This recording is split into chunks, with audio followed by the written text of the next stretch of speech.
D'ailleurs, sous Trump, il avait été envisagé des scénarios de frappe avec des bombes nucléaires, soit lancées par un bombardier, soit par un vecteur depuis un sous-marin. Mais le problème, c'est que c'était avant. Voilà. C'était avant. Alors, avant quoi? Avant l'atteinte très probable par Téhéran du statut de pays du seuil et peut-être même déjà du statut de pays nucléaire. Voilà. Donc, encore une fois, c'est ce que je pense, d'après tout ce que j'ai lu, d'après tout ce que j'ai compris. Je n'en ai pas la certitude. Je ne suis pas en train de vous expliquer que l'Iran est une puissance nucléaire désormais.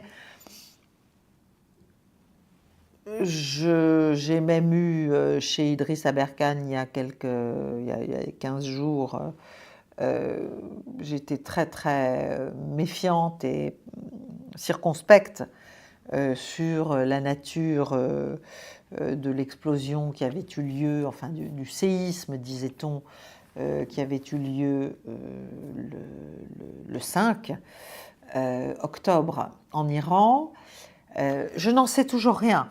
Voilà, donc je vais être très claire, hein, qu'on n'aille pas expliquer que ça y est, Caroline Galteros a dit que l'Iran était nucléaire, etc.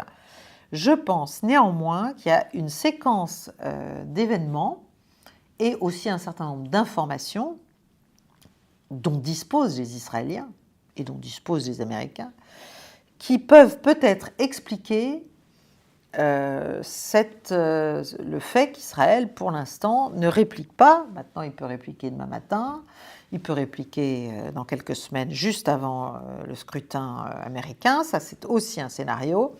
Mais pour l'instant, je pense que c'est pour ça, et je pense que c'est pour ça aussi qu'Israël redouble partout, parce qu'il ne peut pas faire autre chose. Il ne peut pas faire autre chose.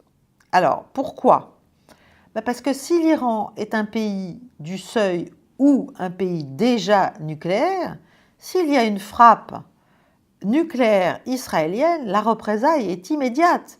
Mais l'Iran et Israël ne sont pas du tout des pays de la même taille.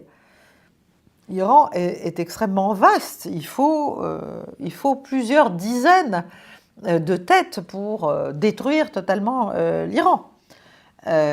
Israël en dispose.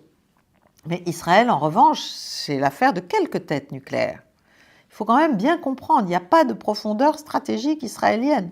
Donc c'est la destruction assurée de l'État d'Israël en cas de représailles iraniennes.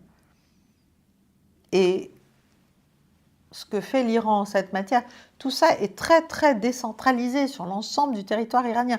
L'Iran, c'est 3 fois la France. Voilà, pour vous donner une échelle.